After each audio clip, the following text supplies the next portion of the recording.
오늘은 오직 성경으로 이런 제목으로 함께 은혜를 받고자 합니다. 종교개혁자들의 슬로건 가운데서 제1 슬로건이 오직 성경으로 였던 것입니다. 초대교회가 전파했던 순수한 복음 진리, 그런데 이 박해 시대까지는 순수성이 유지가 됐는데 기독교가 로마의 국교가 되고 중세 1000년을 이렇게 보내면서 그 복음 진리에 다른 것들을 첨가하고 또 이렇게 해가지고 변질이 됐습니다. 왜곡이 됐습니다. 하나님의 말씀보다, 즉 성경보다도 교회의 전통 또는 공의회의 결정 또는 교황의 칙서, 이런 것들이 하나님의 말씀인 성경보다도 더 중요시하기에 이르렀던 겁니다. 이것은 아니다. 하나님의 말씀을 위배하고 있다. 그래서 개혁의 횃불을 높이 들고 오직 성경만이 하나님의 말씀이고, 이 오직 성경 말씀만이 우리 신앙과 생활의 최고의 권위가 된다. 이와 같이 외쳤던 것이 바로 종교개혁자들의 외치였습니다. 그 어떠한 권위가 인정될 수 없고 오직 성경 말씀이 최고의 권위다. 그들의 주장은 첫 번째로 오직 성경은 하나님의 감동으로 된 것이다. 이와 같은 주장을 합니다. 그것은 그들이 만들어내고 그들이 연구해낸 결과가 아니라 성경이 그것을 말하고 있습니다. 디모데후서 3장 16절은 말합니다. 모든 성경은 하나님의 감동으로 된 것으로 교훈과 책망과 바르게 함과 의로 교육하기에 유익하니, 그랬어요. 모든 성경은 하나님의 감동으로 된 것이라. 감동이라고 하는 것은 하나님께서 성령으로 강력한 영향력을 행사해서 그 사람의 마음과 생각과 그 사람의 그 의지를 하나님께서 도와주시고 하나님의 성령의 기운을 불어넣어 주셔가지고 감동을 받아서 기록하게 한 책이 바로 성경책이라는 것입니다. 베드로후서 1장 21절에서도 말합니다. 예언은 언제든지 사람의 뜻으로 낸 것이 아니요 오직 성령의 감동하심을 받은 사람들이 하나님께 받아 말한 것임이라. 성령의 감동하심, 하나님의 감동, 다 똑같은 의미가 됩니다. 이 감동이라고 하는 이 말을 이제 성서학자들은 다른 말로 영감이라고 합니다. 영감. 하나님의 성령으로 말미암아 감동받는 것을 영감이라고 합니다. 영감이라고 하는 이 헬라 원어의 뜻은 뭐냐? 하나님이 호흡을 불어 넣으신다는 뜻이 있습니다. 하나님이 숨을 불어 넣으셨다고 하는 그런 의미가 바로 감동이요 영감인 것입니다. 그래서 성경책은 다른 책하고 격이 틀린다는 거죠. 왜? 다른 책들은 인간 스스로의 감동으로 기록했습니다. 그래서 노벨상을 받은 문학가들의 그 작품들은 또 그 사람들 개인의 감동으로, 자기가 느낀 감동으로 쓴 책입니다. 그러나 이 성경책은 인간 개인의 감동이 아니라 하나님의 감동, 성령의 감동으로 쓴 책이라는 겁니다. 그러니까 차원이 많이 틀리지요. 모세는 하나님의 음성을 직접 들은 사람입니다. 선지자들은 하나님 성령의 감동을 강하게 받았어요. 야훼께서 내게 말씀하시기를, 야훼께서 이르시되, 계속 그렇게 말합니다. 이렇게 성경은 오직 하나님의 감동, 성령의 감동으로 됐다. 우리 인간들이 갖고 있는 책들은 사상, 철학, 문학, 경영의 지혜, 역사, 시, 소설, 이런 것들을 주 내용으로 하고 있습니다. 이 모든 책들은 사람의 감동입니다. 우리 인간도 하나님의 형상을 닮았기 때문에 수준이 높습니다. 그러므로 하나님의 형상대로 창조된 이 인간 중에서 뛰어난 인간들은 자기 자신이 가진 감동이 남다릅니다. 그래서 뛰어난 사상과 철학을 이렇게 궁리해내기도 합니다.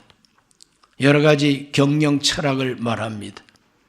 아주 우수합니다. 그러나 어디까지나 인간 차원입니다. 그러나 성경은 오직 하나님의 성령의 감동으로 기록된 책이다.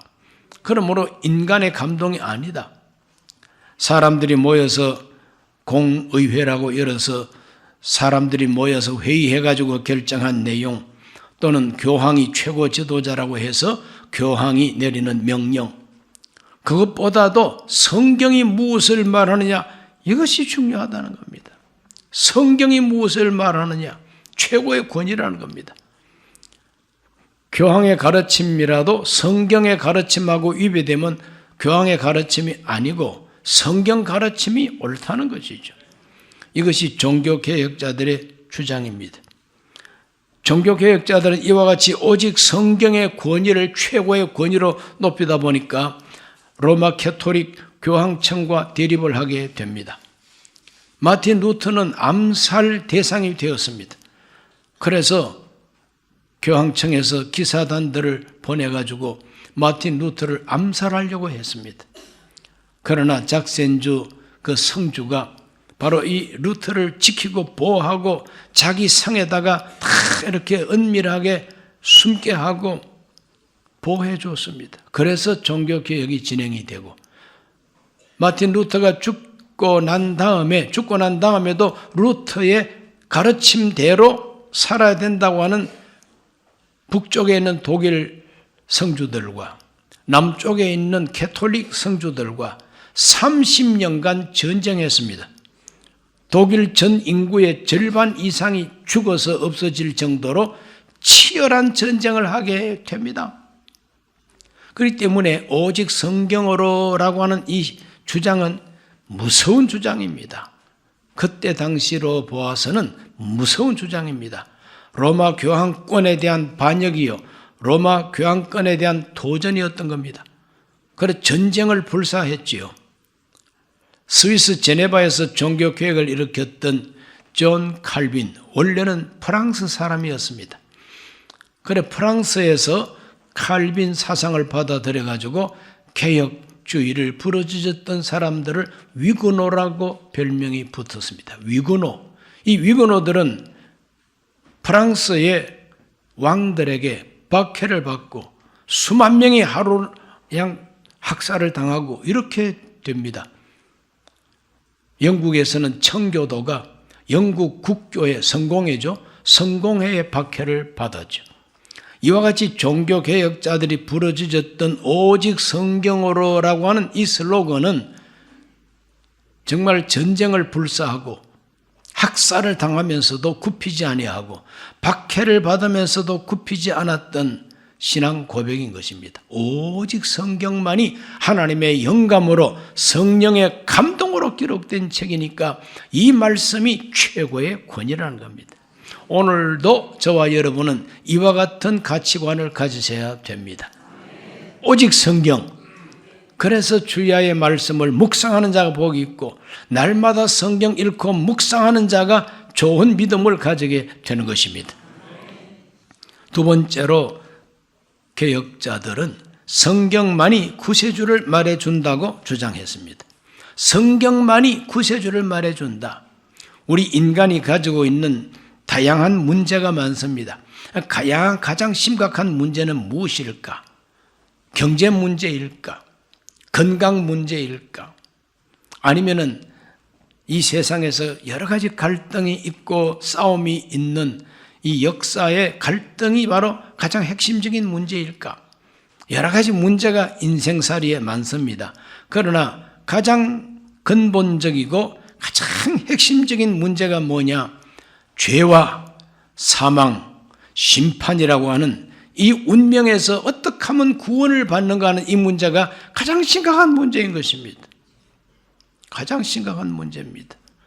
죄로 말미암아 하나님 앞에 사망의 권세 밑에 들어간 우리 인간, 어떻게 하면 이 사망 권세에서 해방을 받고 하나님의 심판에서 용서를 받고 구원을 받을 수가 있는가? 이것이 우리 인간이 갖고 있는 가장 심각한 문제라는 것입니다. 이 심각한 문제, 그러므로 이 세상 어떤 종교와 철학, 어떤 위대한 사람들도 하나님과 인간 사이에 다리를 놓아주는 구세주를 말하고 있지를 않습니다. 공자님의 가르침, 부처님의 가르침, 철학자들의 그 모든 철학의 가르침 읽어보면은 사상과 철학과 윤리와 도덕을 말하는 것이지 하나님과 인간 사이에 큰 구렁텅이, 죄와 사망이라고 하는 구렁텅이, 결국은 심판받을 수밖에 없는 이 운명, 이것을 메꾸어주고 여기 다리를 놓아주고 여기서 건져내는 이 구세주에 대한 이야기는 그 어떤 곳에도 없고 오직 성경에만 기록이 되어 있다는 것입니다. 얼마나 고맙고 감사한 책입니까? 그러므로 우리 인간이 갖고 있는 가장 심각한 이 문제는 나를 구원해 주실 구세주가 가장 기다려지는 분이라고 가르쳐 주죠. 선생님이 필요한 것이 아닙니다. 선생님 없어도 괜찮아요. 선생님 없어도 그냥 무식한 가운데라도 서로 의좋게 살면 돼요.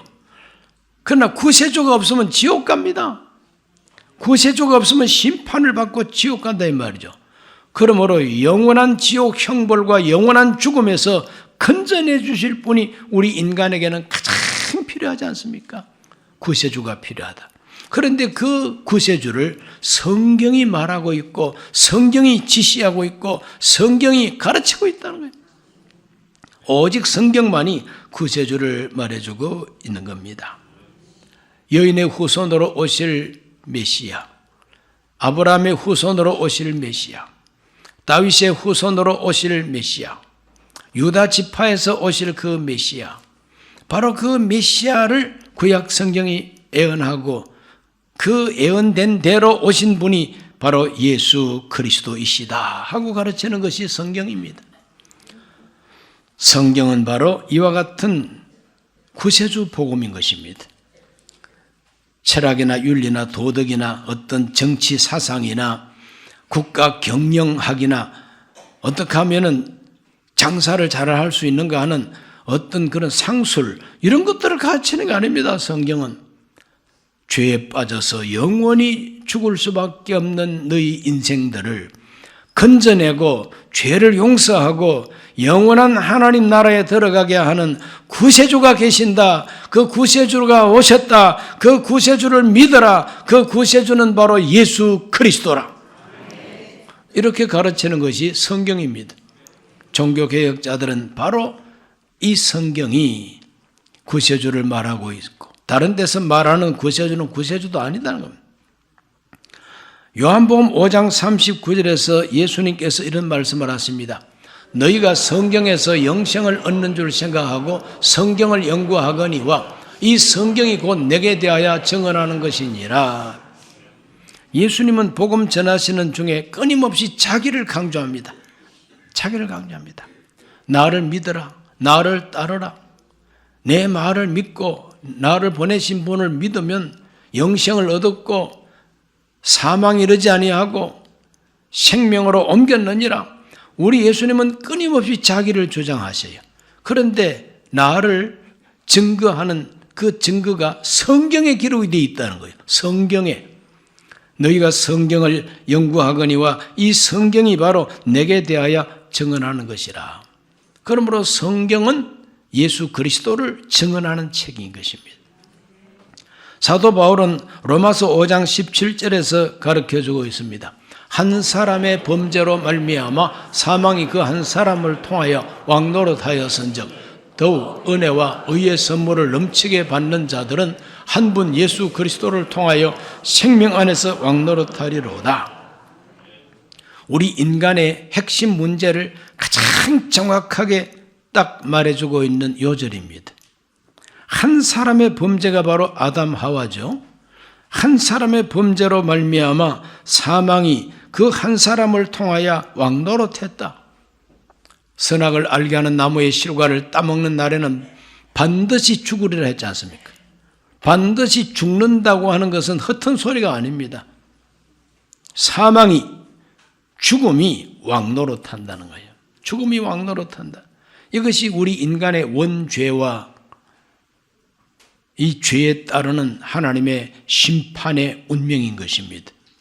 누가 여기서 나를 건져낼 수가 있느냐? 이게 분명히 말합니다. 사망의 왕노릇 했지만은 예수 그리스도 한 분 때문에 하나님의 은혜의 선물을 넘치게 받는 자들은 한 분 예수 그리스도를 통하여 생명 안에서 왕노릇하리로다. 한 분 예수 그리스도를 통해서 우리는 생명을 얻고 이제는 생명이 왕노릇하는 사람이 된다는 거죠. 영생을 얻는 사람이 된다는 거예요. 성경이 바로 이것을 증거하고 있습니다. 어떤 책에도 구세주에 대한 이야기가 없어요. 성경만 죄에 빠지고 심판의 대상이 된 이 슬픈 이 인간 운명을 생명으로 바꿔주고 구원으로 바꿔주고 천국으로 바꿔주는 그 복음을 전하는 책은 성경책밖에 없다는 거죠. 오직 성경입니다.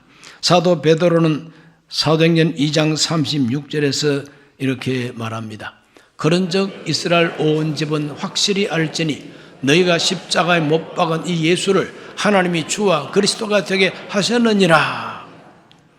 부활하신 예수님 그 부활이 하나님이 그리스도를 우리에게 보내셨다는 증거다. 예수가 그리스도라고 하는 증거가 바로 부활이라는 겁니다. 죽은 자 가운데서 살려내심으로써 바로 이 예수가 우리의 구세주라는 것을 하나님이 증명하셨다는 거죠. 이것이 바로 초대교회 복음이었습니다. 성경만이 구세주를 말해주고 성경만이 구세주를 통하여 받는 구원을 말해줍니다.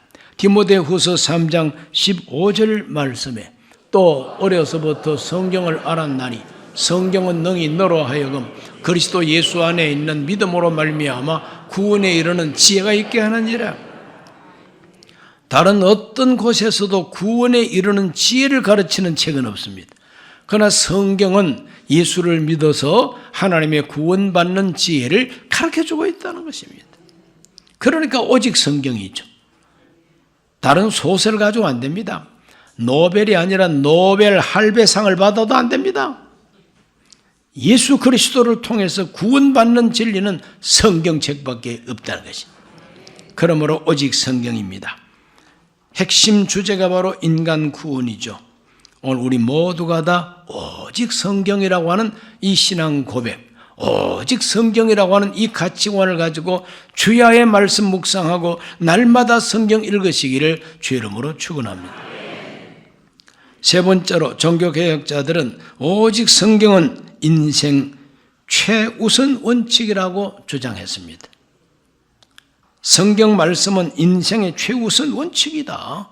그러므로 교황이 뭐라고 했든 교회 전통이 어떠하든 그 상관없고 성경이 뭘 말하느냐, 성경을 통해서 하나님이 무엇이라고 우리에게 말씀하시느냐, 어떻게 살아야 된다고 성경이 가르치는 대로 살아야 된다는 겁니다. 인정하시면 아멘 하십시다. 그래서 우리 예수님께서도 사람이 떡으로만 사는 게 아니라 그랬어요. 마태복음 4장 4절입니다. 예수께서 대답하여 이르시되 기록되었으되 사람이 떡으로만 살 것이 아니요 하나님의 입에로부터 나오는 모든 말씀으로 살 것이라 하였느니라. 떡으로만 살 것이 아니라 그랬어요. 떡으로만 산다. 그럼 떡이 뭐냐? 떡은 음식물이 떡이죠. 꼭 시루떡이나 찹쌀떡이나 이것만 떡입니까? 찰떡만 떡입니까? 떡이라고 하는 것은 음식물입니다. 우리 인간의 육체 건강을 유지하기 위해서 항상 영양을 섭취해야 되잖아요. 음식을 통해서. 이 모든 것을 한마디로 말하면 떡이라고 말할 수 있죠. 이것을 사회적으로 말하면 경제입니다. 경제. 돈입니다.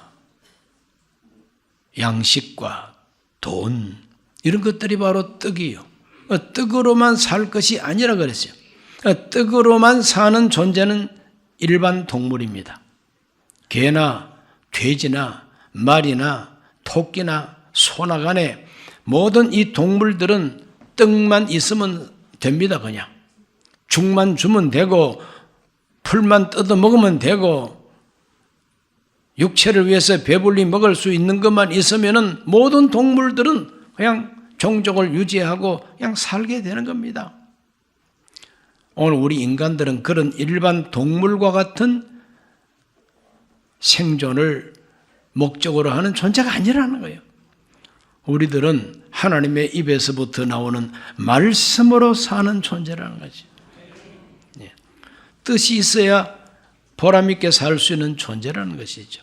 그러니까 뜻보다도 먼저 말씀이다. 이것이 바로 모세를 통해서 40년간 이스라엘 백성을 훈련시킨 훈련 주제입니다.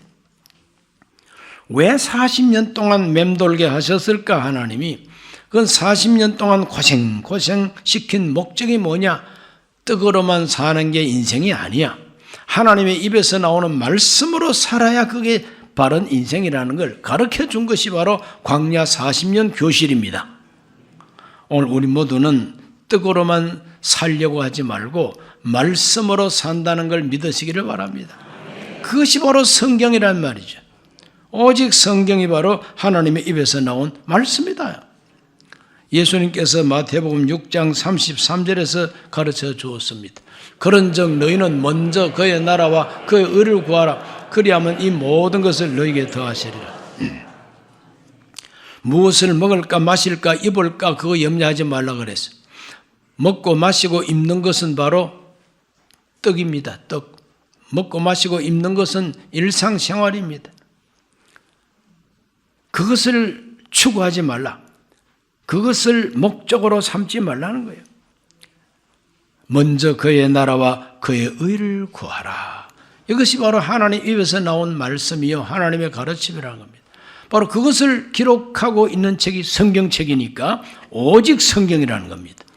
그래서 오늘 우리들은 경제적으로 좀 어렵고 여러 가지 참 힘든 인생이라 할지라도 하나님의 입에서 나온 말씀을 자꾸 읽고 듣고 함으로 말미암아 올바른 가치를 발견하고 인생의 목적과 목적을 향한 과정을 발견하고 가치 있게 살아야 된다는 겁니다. 우리 모두가 그렇게 살 수 있게 되시기를 축복합니다. 오직 성경, 오직 성경. 그건 바로 우리 인생의 최우선 가치가 된다. 원칙이 된다. 성경은 이와 같이 하나님과 바른 관계를 맺은 사람들을 성도라 그러고 하나님 백성이라 그럽니다. 하나님은 자기 백성들이 이 세상에서 어떻게 살아야 할 것인가를 친절하게 가르쳐 주셨습니다. 모세를 통해서 구약에 가르쳐 주시고 신약 성경은 예수님을 통해서 가르쳐 주셨어요. 그러므로 신명기 30장 19절로 20절 말씀 읽어보면은 내가 오늘 하늘과 땅을 불러 너에게 증거를 삼노라. 내가 생명과 사망과 복과 저주를 내 앞에 두어선즉 너와 내 자손이 살기 위하여 생명을 택하고 네 하나님 야훼를 사랑하고 그의 말씀을 청종하며 또 그를 의지하라. 그는 너의 생명이시요 내 장수이시니 야훼께서 내 조상 아브라함과 이삭과 야곱에게 주리라고 맹세하신 땅에 네가 거주하리라. 천지를 불러 증거를 삼는다 그랬어요. 하늘과 땅을 증거로 삼고 순종하면 생명과 복을 얻고 불순종하면 사망과 저주를 받는다고 이렇게 못 박아 두었습니다. 그건 바로 자기 백성을 위해서. 오늘 우리 모두는 이와 같이 하나님의 말씀대로 살면은 반드시 하나님이 생명을 주시고 복을 주시고 장수를 허락하여 주신다는 거죠. 믿으시면 아멘 하십시오. 우리 삶의 대원칙은 바로 성경입니다. 그래서 성경은 하나님의 영감, 즉 하나님의 감동으로 된 책이고 성경만이 가르쳐주는 구세주 예수 그리스도를 믿어서 받는 구원의 진리, 그리고 구원받은 우리들을 이 세상에서 어떻게 살라고 하셨느냐, 바로 그것은 성경 전체를 통해서 주시는 하나님의 가르침이 여기 있다는 거죠. 결혼 생활도 이 가르침대로 결혼 생활을 하고 부모를 모시는 생활도 이 성경이 가르치는 대로 그렇게 모시고 살고 한 국가 사회를 살면서도 지도층들을 어떻게 대우하고 백성들끼리 어떤 관계를 맺고 살아야 되느냐? 이 성경대로 살면 틀림이 없다는 거예요. 오직 성경 믿으시기를 바랍니다. 오늘 종교개혁 507주년을 맞이하면서 우리들은 다시 한번 개인적으로도 오직 성경으로 살리라, 오직 성경대로 살리라, 이런 각오를 다짐해야 될 줄로 믿습니다. 오늘 오후 2시에 강화문 일대 그리고 시청 앞과 저 서울역 앞에까지 또 지방에서 오는 분들 버스를 대절해서 오시는데 서울 시내로 들어오면 너무 교통이 번잡하니까 여의도 국회의사당 앞길과 또 국민일보 빌딩 앞길까지 다 집회 신고를 해두고 그쪽으로 모이라고 광고를 하고 있습니다. 그러므로 오늘 강화문에서 저 서울역 앞까지 또 여의도까지 꽉 들어차게 되면은 우리 기독교 역사상 최대 집회가 될 가능성도 있습니다. 왜 모이느냐? 오늘 모이는 주제는 딱 하나입니다. 포괄적 차별금지법이라고 하는 이 악법을 통과시키려고 하니 이걸 막자는 겁니다. 이 포괄적 차별금지법이라고 하는 게 뭐냐? 동성애, 동성결혼, 동성으로 함께 살고 있는 동거, 동성동거, 그리고 또 거기에서 빚어져 나오는 여러 가지 악법들이 많습니다. 아침 먹고 말합니다. 나는 이 시간부터 여자야? 그러면 그 사람은 여자로 취급해 줘야 된다는 거예요. 점심 먹고 나는 오늘 점심 먹고 이제는 또 남자야? 그러면 그 남자로 취급해 줘야 된다는 거예요. 군대 갈 나이가 되면은 남자아이가 나는 이제 여자 할래? 그러면 군대 안 가도 된다는 거죠. 스포츠 경기에 남자들끼리 경쟁하는 데 가면 400등인데 여자 경기장에 내가 여자라 하고 들어가면 1등 한다는 거예요. 지난 올림픽에서 바로 그 사건이 일어나지 않았습니까? 여자들끼리 모여서 온천욕을 즐기는데 남자가 벌거벗고 쑥 들어가는 거예요. 기겁을 합니다. 막 나가라 그러고 막 욕을 합니다. 그러면 나보고 욕을 해. 나 여자야. 몸뚱아리는 남자인데 자기 보고 여자래.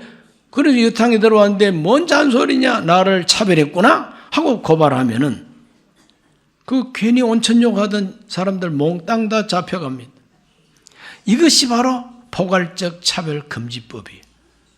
그런 이상한 법을 만들어서 멀쩡한 사람들을 차별하고 멀쩡한 교회를 파괴하고 목사 설교 제대로 못하게 하고 전도를 못하게 하고 기도할 때 예수님의 이름으로 기도합니다. 그 소리를 못하게 하는 거예요.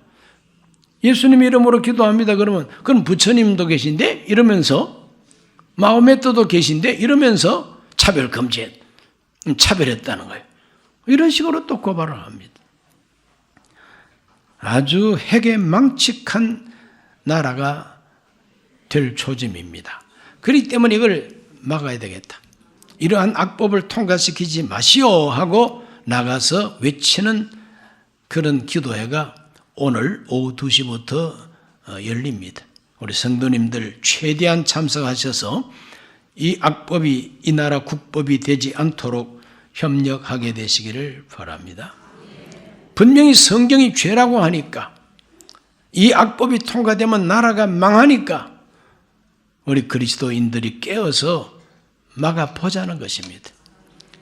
오늘 종교개혁 507주년에 종교개혁자들이 목숨 걸고 개혁했던 그 용기를 조금이라도 본받아서 하나님 앞에서 올바른 신앙 고백과 함께 행동으로 고백하게 되시기를 주의 이름으로 축원합니다. 기도합니다. 살아계신 아버지 하나님, 오늘 종교개혁 507주년을 맞이했습니다. 목숨을 걸고 전쟁을 불사하면서 이 개혁했던 이 종교개혁을 생각하면서 오늘 우리의 신앙생활도 전반적으로 뭔가 하나님 앞에 잘못된 것 있으면 회개하고 고쳐나가게 하여 주시옵소서. 대한민국이라고 하는 이 공동체를 이상하게 나아가게 하는 악법들이 지금 제출되어 있습니다. 국회에서 이것을 통과시키지 못하게 하여 주옵시고 이런 악법을 계속해서 제출하는 이와 같은 풍조를 우리 한국에서 하나님이 막아주시기를 기도합니다. 모든 성도들은 오직 성경으로 살게 해 주옵소서. 예수님 이름으로 기도하옵나이다. 아멘. 잠시 고개 숙입니다. 오늘 처음 교회 나오신 분 계시면 조용히 그 자리에 서셔서 이 기도를 함께 하시고 예수님 영접하시기를 바랍니다. 하나님 아버지, 저는 죄인입니다. 어디에서 와서 왜 살며 어디로 가는지 알지 못하고 죄 가운데 살았습니다. 저의 죄를 위하여 십자가에서 죽으시고 부활하신 예수님을 제 구주로 모셔드립니다. 저는 하나님 자녀가 되었습니다. 지금부터 영원토록 주님과 함께 살겠습니다. 예수님 이름으로 기도드립니다. 아멘.